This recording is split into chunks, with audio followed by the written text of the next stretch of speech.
Good morning students, मैं चंद्रकांता आज आपको कक्षा 12वीं से पाठ नंबर 8 लक्ष्मण मोर्चा और राम का विलाप इसके ही पद्यांशों की व्याख्या समझा रही हूँ। इससे पहले के वीडियो में मैंने आपको 4 पद्यांशों की व्याख्या समझा दी है। तो अब जो है आगे का कुछ पद्यांश और बचे हैं जिनकी व्याख्या मैं आपको समझा रही हूँ। बाकी ये सब तो मैंने पहले आपको जो है समझा ही दिया है। अब खाली पद्यांश की व्याख्या मैं शुरू कर रही हूँ और वो पद्यांश मैं बुक में से पढ़ूंगी। आप बच्चे भी अपनी बुक खोल के बैठेंगे, उसी में से जो पंक्ति आएगी आप सुन भी रहे हैं और साथ साथ में देखेंगे भी, और उसका मैं आपको सरल अर्थ करवाऊंगी, सरल अर्थ में उसका बताऊंगी।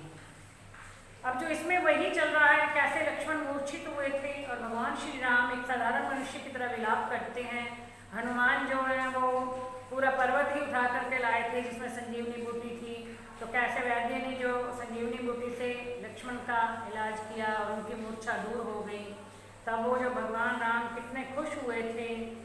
तो अब वो जो है, और उनके राम तो बहुत खुश हुए थे, लेकिन जब लक्ष्मण की मूर्छा टूटी इस बात को सुनकर के रावण बहुत दुखी हो गया था। अब तब वो जो है दुखी होकर के अपने भाई कुंभकर्ण को उठाने के लिए जाता है और उनसे जो बातचीत करता है वो आगे इस पद्यांश में मैं आपको समझा रही हूँ।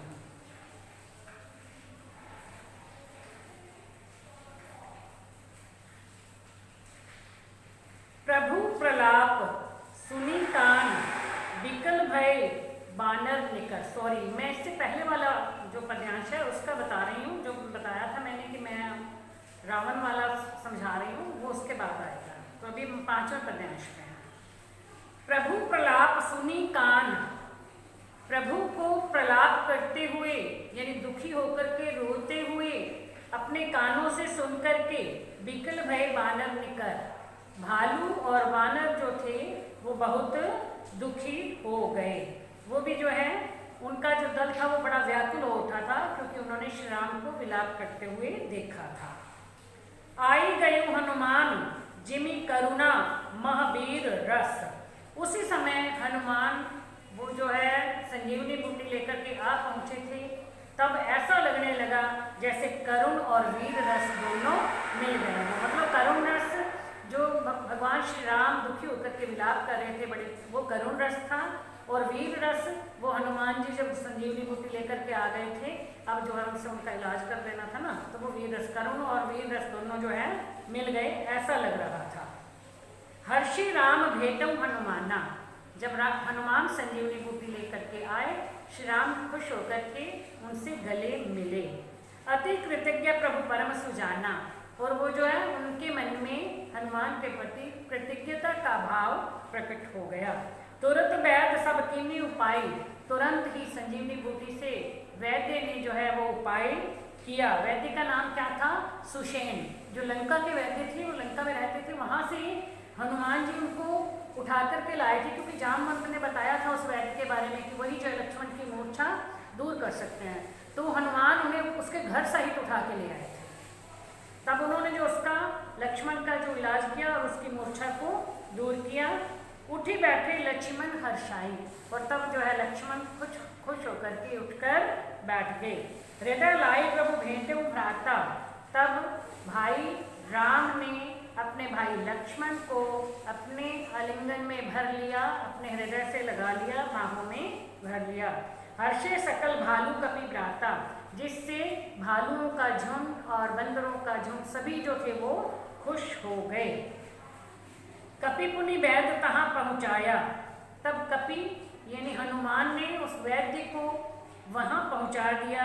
यही विधि तभी ताई लई आवा, जहाँ से वे उसे उठा करके लाए थे, यानी कि उसे लंका में उसे के घर सहित वापस छोड़ आए। तो अब इसका जो है 6ठा पद्यांश, यह वृतांत दशानन सुनेऊ, यानी जब इस बात को दशानन 10 + आनन 10 मुख वाला अर्थात रावण, जब रावण ने यह सुना, अति विषाद पुनि पुनि सब ध्वनियों, तब वे बहुत दुखी हुए और बार बार अपना सिर पीटने लगे। व्याकुल कुंभकर्ण पही आवा, तो वे व्याकुल होकर के दुखी होकर के कुंभकर्ण के पास गए। विविध जतन करे ताहि जगावा, और विभिन्न प्रकार के प्रयास करके उन्हें जगाया।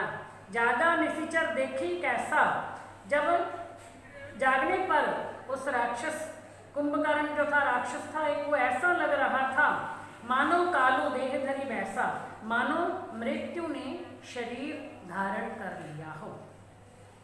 कुंभकर्ण बूझा कहू भाई, तब कुंभकर्ण ने रावण से पूछा कि हे भाई, काहे तो मुख रहे सुखाई, तुम इतने परेशान क्यों हो, तुम्हारा मुख क्यों सूख रहा है।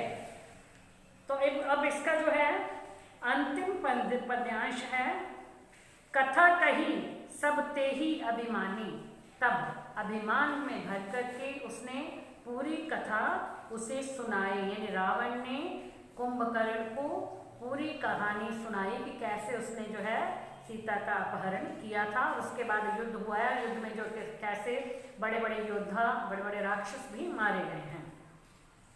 यही प्रकार सीता हरियाणी, कि कैसे उसने जो सीता का हरण किया था। तात कपिन सब निशिचर मारे, और किस प्रकार से राम के साथ युद्ध छिड़ने पर बानरों ने सभी राक्षसों को मार दिया है। महायोद्धा संगारे, बड़े महान योद्धा भी मृत पड़े हुए हैं। दुर्मुख सुररिपु मनुज आहारी, अब कहते कटुभाषी दुर्मुख और देवताओं का शत्रु सुररिपु मनुज आहारी, और नरभक्षी मनुज आहारी, विशाल शरीर वाले परे समर मही सब रणधीरा, और विशाल शरीर वाले जितने भी राक्षस थे वो सब जो है रणभूमि में मृत पड़े हुए हैं। सुनी दसकंधर वचन तब कुंभकर्ण बिलखान, इस प्रकार से रावण के इन वचनों को सुन करके, रावण की इन बातों को सुन करके कुंभकर्ण जो थे वो बहुत परेशान हो गए। जगदम्बा हरि आनी अब सठ चाहत कल्याण, तो उन्होंने जो है रावण से कहा, तुम्हें जगत जननी माता का अपहरण कर लिया है और अब तुम चाहते हो कि तुम्हारा कल्याण हो, यह सोचना भी गलत है।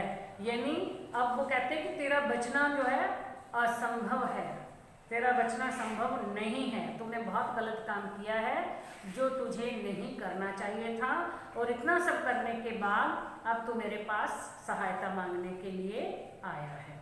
तो यहाँ पर जो है ये खंड जो है कौन सा था, आपने जो पढ़ा किस कांड से लिया गया था, लंका कांड से। तो लंका कांड के इतने ही पद्यांश जो है इसमें दिए गए हैं, तो आपको समझ में आ गए होंगे। ये तीसरी वीडियो है जो इसी लेसन की चल रही है, ठीक है। तो आप जो है इसे ध्यान से सुनना, समझना और याद करना। Thank you.